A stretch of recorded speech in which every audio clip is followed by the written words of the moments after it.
The poison wine, you should drink that while it's cold, Bumpy. Raymond's voice was steady. Too steady. Bumpy Johnson looked down at the wine glass. Chateau Margaux, 1937. Ray Ray's favorite. Bumpy had taught him to appreciate French wine back in '38, when they were running numbers together, when they were brothers, when betrayal was something other men did. Now that same wine was going to kill him. The room was watching. The Italians were smiling, and Bumpy Johnson, the most dangerous man in Harlem, did the last thing anyone expected. He laughed. October 12th, 1945. Small's Paradise Nightclub, Harlem. The back room was thick with cigar smoke and the smell of expensive cologne mixed with cheaper whiskey. 20 men sat around a table that was too small for the egos it held. Numbers runners, policy bankers, a crooked police sergeant. 3 made men from the Genovese family who had driven up from Little Italy specifically for this meeting. Aunt Raymond Ray Coleman, Bumpy's oldest friend, his most trusted lieutenant, the man who had taken a knife in Sing Sing to protect Bumpy back in 1936, the man who had just agreed to poison his wine for $30,000. The back room of Small's Paradise wasn't just any spot in Harlem. It was where power lived, where deals were made, where territories were carved up like Sunday dinner. The walls were deep red, the lighting low, the music from the main room filtered through like a distant heartbeat. Duke Ellington's orchestra had played here. Billie Holiday had sung here. And tonight, someone was going to die here. Bumpy had felt it the moment he walked in. The smiles were too bright, the handshakes too firm.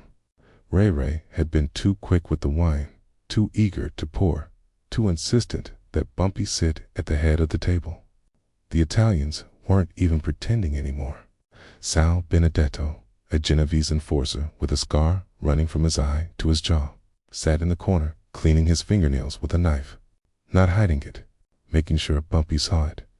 This was supposed to be a peace meeting. The Italians wanted to expand their heroin trade into Harlem. Bumpy had said no. The Italians didn't take no for an answer, so they bought themselves a traitor. And Ray Coleman, the man Bumpy had pulled out of poverty, the man whose sister Bumpy had saved from an abusive husband, the man who knew where Bumpy lived, where his money was hidden, where his mother went to church every Sunday morning, had sold him out. The toast was Ray's idea.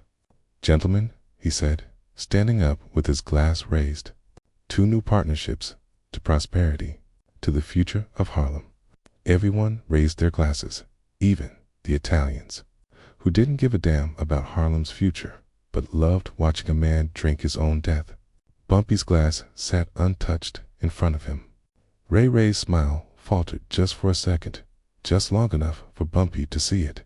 "You not drinking, Bump?" Ray asked, trying to keep his voice light, casual, like old times. Bumpy looked at him, really looked at him, saw the sweat on Ray's upper lip that had nothing to do with the heat, saw the way his eyes kept flicking to Sal Benedetto in the corner, saw the slight tremble in his hand as he held his own glass. "I'm savoring the moment," Bumpy said quietly. The room went silent, the kind of silence that happens when everyone knows something terrible is about to occur, but nobody knows exactly what. Ray laughed, but it sounded wrong. Hollow. "What moment?" "It's just wine, brother," Bumpy repeated, letting the word hang in the air like smoke. He picked up the wine glass and held it up to the light. The red liquid caught the glow from the overhead lamp, deep and dark as blood. "This is good wine, Ray," Bumpy said conversationally. 1937 Chateau Margaux. "Must have cost you, what, $40? $50? Worth every penny for my brother," Ray said, but his voice cracked on the word brother. "Funny thing about French wine," Bumpy continued, still not drinking. "During the war, the Nazis occupied Bordeaux. They stole most of the good vintages. This bottle right here survived the occupation. Somebody hid it, protected it, kept it safe from people who wanted to take what wasn't theirs." Sal Benedetto shifted in his seat. His hand moved toward his jacket. Bumpy's eyes cut to him. You got somewhere to be, Sal? Sal froze. The jazz from the main room leaked through the door, a saxophone playing something slow and mournful, like a funeral march. Bumpy set the wine glass down without drinking. You know what arsenic tastes like, Ray Ray? The room went cold. Ray Ray's face drained of color. Bump. I bitter almonds. Bumpy interrupted. Faint. Most people wouldn't notice it in wine this rich. Most people would take a sip, compliment the vintage, and be dead in 40 minutes. He stood up slowly. Every man in the room watched him. Nobody moved. Nobody breathed. But I'm not most people. Ray Ray's hand went to his waistband, where Bumpy knew he kept a .38. But Bumpy was faster not with a gun, but with words. Don't, Bumpy said softly. It wasn't a threat. It was a fact. You pull that gun, Sal shoots you before you clear leather. That's the deal, isn't it? You poison me, they kill you, and it looks like we killed each other. Clean. Simple. No blowback on the Genovese family. Ray Ray's hand stopped. Sal Benedetto stared at Bumpy like he was seeing a ghost. How did I know? Bumpy smiled, and it was the coldest smile anyone in that room had ever seen. Because I've known for 2 weeks. He reached into his jacket. Every man tensed. Hands went to guns. Bumpy pulled out an envelope. Not a gun. An envelope. He tossed it onto the table in front of Ray Ray. Open it. Ray Ray's hands trembled as he did. Inside were photographs. His face went from white to gray. That's you, Bumpy said calmly, meeting with Sal Benedetto at the Riviera Lounge 3 weeks ago. That's you, counting $30,000. He tossed another photo. That's your mama wearing that new fur coat. Nice coat. Shame where the money came from. Ray Ray looked like he was going to be sick. See, Ray Ray, I've known about the meeting. Known about the money. Known about tonight. Bumpy picked up the wine glass. You think I walked in here blind? Said. I switched the glasses. Ray Ray's eyes went wide. He looked down at his own wine glass, the one he had raised for the toast, the one he hadn't drunk from yet. No, Ray Ray whispered. Oh yes, Bumpy said. The one you poured for me, that's the clean bottle. The one in your hand, that's the one with the arsenic. My people swapped them while you were busy greeting our Italian friends. Bumpy looked at Ray Ray's glass. Now, drink, Bump. Please, drink, Bumpy said again. His voice was quiet, but it carried the weight of 15 years of brotherhood and 1 night of betrayal. Ray Ray was shaken. The wine glass rattled in his hand. Sal Benedetto jumped up, gun drawn. Nobody's drinking anything. We're leaving. Sit down, Sal, Bumpy said, without looking at him. You think you're in charge here? Sal growled. Bumpy turned slowly to face him. In Harlem. Always. Sal's finger tightened on the trigger. 1 bullet, Johnson. That's all it takes. 1 bullet, Bumpy agreed. And then what? You think you're walking out of Harlem alive after killing me? Every black man within 10 blocks heard you were here. Every hustler, every runner, every shopkeeper. You shoot me and you start a war you can't win. Vito Genovese doesn't run Harlem. He never has. He never will. He pulled out a phone and set it on the table. But if you don't believe me, why don't we call someone who can explain it to you? Sal's face went pale. Who? Bumpy dialed. The phone rang twice before someone picked up. Lucky, Bumpy said into the receiver. It's Bumpy Johnson. I got a situation here that needs your input. The room went absolutely silent. Lucky Luciano, the man who'd organized the 5 families. The man who turned the Italian mob into an empire.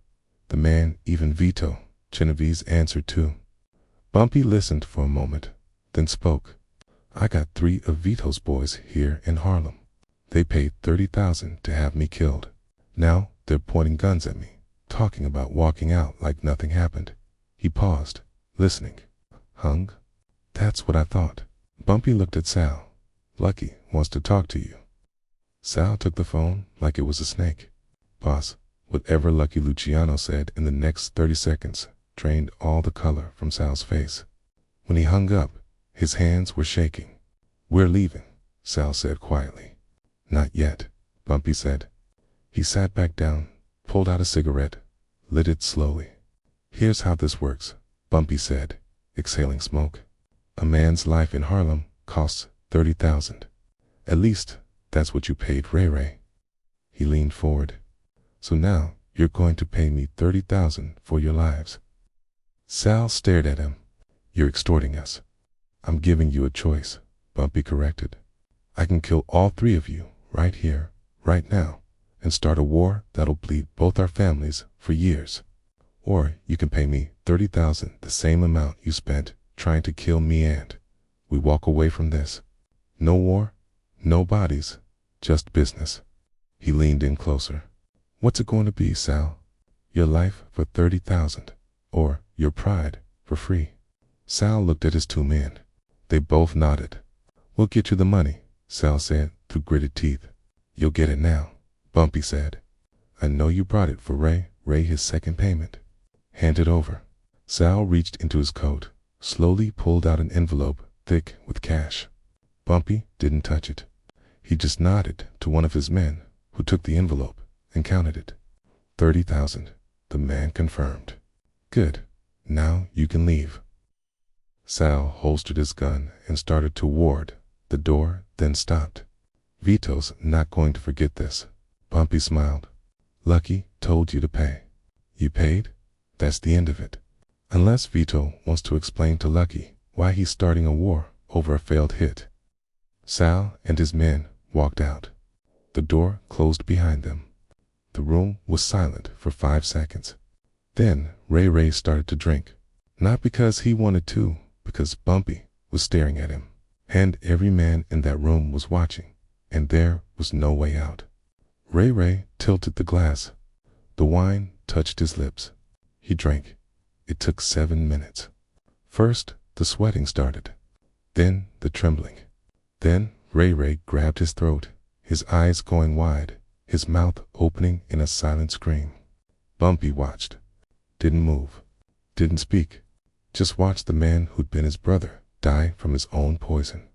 Ray collapsed onto the table. The photographs scattered.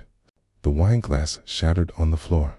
And Bumpy Johnson counted 30,000 in cash while his oldest friend took his last breath. When it was over, Bumpy stood up, straightened his tie, took one last look at Ray's body. A man's life is worth 30,000, he said quietly. Make sure everybody knows you cross Bumpy Johnson. It costs you everything and I get paid either way. He walked out of Small's Paradise that night, 30,000 richer. Ray Coleman died, choking on Betrayal. The Italians never tried to move heroin into Harlem again, and Lucky Luciano called Bumpy the next morning to say one thing. You handled that right. Respect. What happened in that back room on October 12, 1945, became legend in Harlem. Not because Bumpy killed the traitor. Plenty of men did that.